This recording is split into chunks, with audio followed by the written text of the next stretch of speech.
and welcome back to Spekd. Today we'll be dealing with Warhammer Conquest issue number 22. I know it's a bit late, but just to let you know, with a combination of Nurgle catching me and having to relocate my battle fortress, it's just been kind of difficult to get the videos out. But once things are back under normal order, kind of Astartes level, things will be okay. Alright, okay, let me get this open and we'll go through there. Okay, we'll start off with a base brush. So this base brush is like a medium-sized brush, a standard Citadel brush, and I think I figured out why they didn't put these all together in the first few magazines. So as you've been painting your models, you obviously had needed of different sized brushes, so that would have forced you to go to your local Games Workshop store and buy more of these. So that's probably why they didn't put like 3 brushes in one issue. It would have made sense, but that's probably just why. And here we have our Astro Granite texture. Now this is a texture paint. I think I made mention last video that you can make this yourself, and I often do. So just make sure that when you're using this stuff, it's kind of like gritty, sandy, and it dries out and it just looks like rubble. Well, it's not that it has bigger pieces, but it's got kind of like sand texture to it. Don't use your new brush on that. I don't care what the instructions say here. Lollipop stick, you know, go Starbucks, you can get those little coffee stirrers. Just use one of those and just be done with it. I mean, it just makes perfect sense, and you know, you can pick up like 15 of those for free. We like to save money. Easy way of making this: white glue, sand, and a little bit of filler. Mix in some grey paint, put it in a pot, and you know, it's yours to keep. Okay, then let's have a look at that.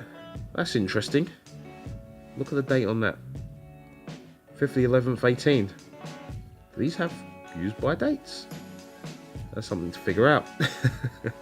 Okay. So let's have a good look. So we're starting off with Battles of the Death Guard, Worlds of the Imperium, and Learn to Base Your Models.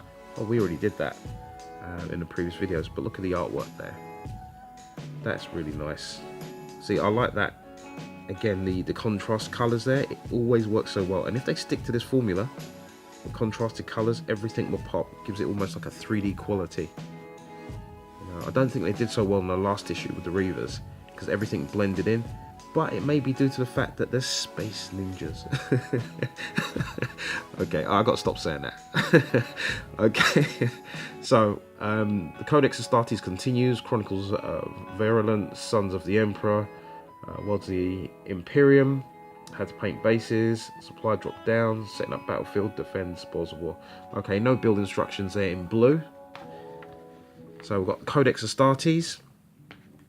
So this is a continuation of what we saw last time, and I'm glad to see this is in this issue now rather than, like, you know, 3 or 4 issues later. Because every time they supply these, they supply like a relevant piece of information for that particular magazine, but it's not necessarily in order.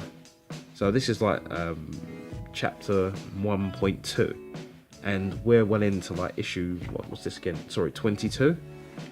So if they were going in numerical order, that should have been first, but they're not. They're going by relevant material, and that works really well, especially for this.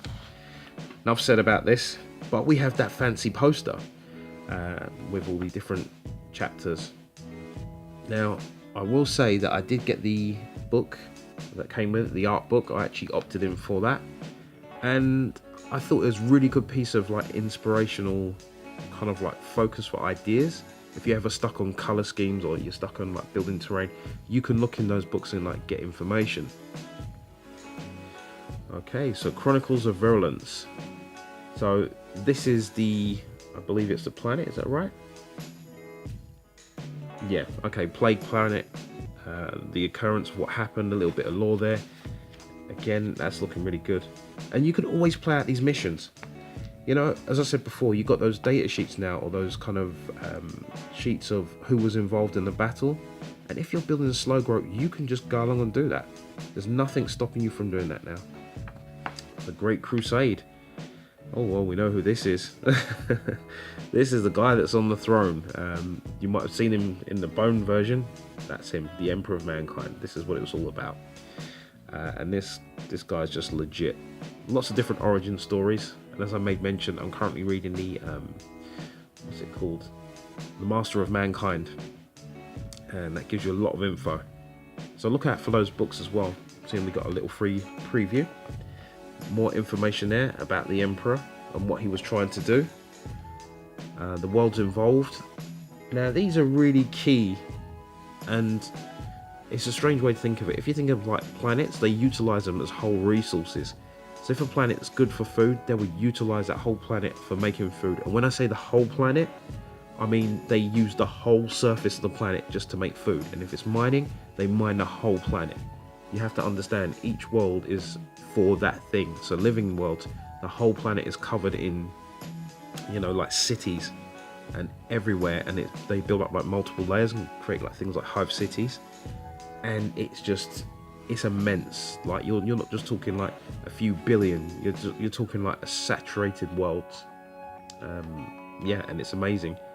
If you're doing like a campaign, it will be well worth like allocating resource points and tech points.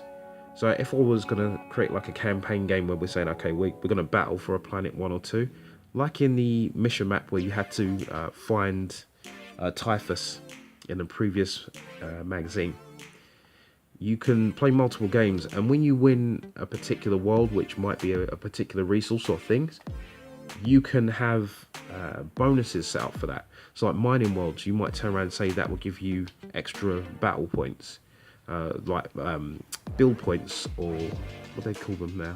Power points for characters, so you can have more characters.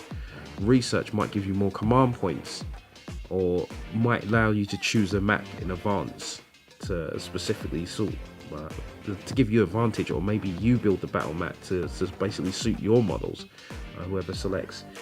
Death worlds, food worlds, etc. I think you could figure those out. Exterminatus, and that would be great as well. You could eliminate an opponent's world. That's how I would play this anyway. But Exterminatus, when a world is being deemed that it's so corrupted, or it just cannot be used for anything, and when I say anything, I mean like anything, it's corrupted, it's warped, it's been overrun, they will destroy the whole planet. And just by a person knowing about chaos and chaos demons and what they can do, they would just eliminate the whole planet. It's rather to be safe than sorry.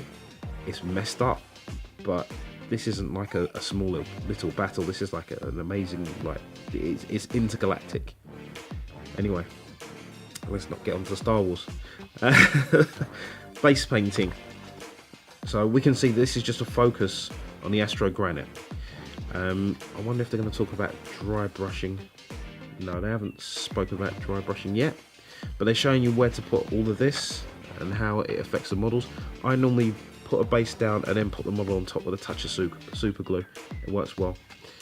If you've got your wide dry brush, get some Xandri dust and just dry brush it onto the granite, and it kind of highlight a few parts there. But look at that. That's the army that you've built so far. And if you had any extra items, then yeah, it's really impressive.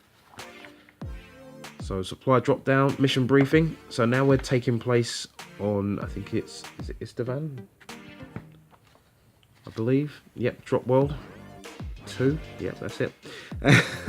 There's a map, battlefield map. We're used to seeing these now. Army deployment. I think at this point things should be really easy for you to get going, make started, and you'll just be used to it now. If you and your buddies have been playing, I honestly think you would have moved on to bigger things.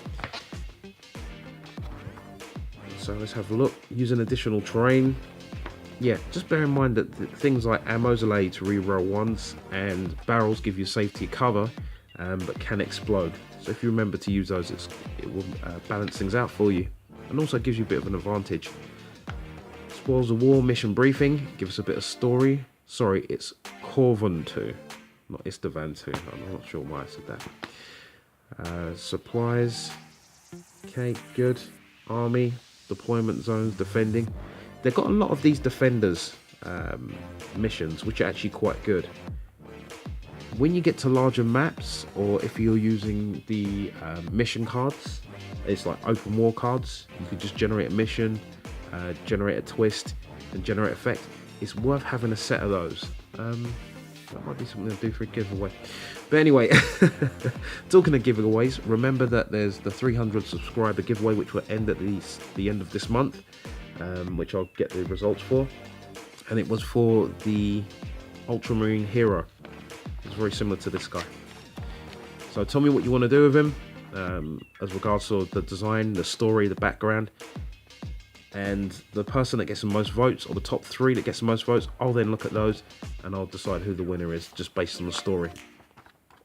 Okay, so let's have a look here. That wasn't a bad issue. Lots of history and lore, and also that gives you some time to catch up and paint. So next issue, 23, we have the information, battlefield accessories. Doesn't look too bad. Learn about Chaos Demons, and I was just speaking about these guys. You get a lot of info on those. New models, and then the Redemptor. Yes. What can I say? I already have this issue. No. If you want to see the video for that, I will be generating this video later on. But the issue number 25 I have actually already put up, and 26, and you'll find those later on. But anyway, that was another good kind of magazine going through that. I enjoyed that as always. I've enjoyed my time. I hope you've enjoyed your time. And as always, I like to ask you, what would you like to see in these magazines? You know, what could have made this magazine better? Is it worth the value? I'd like to hear what you think. Okay, put your suggestions in the comments below. This has been Spekd. PC out.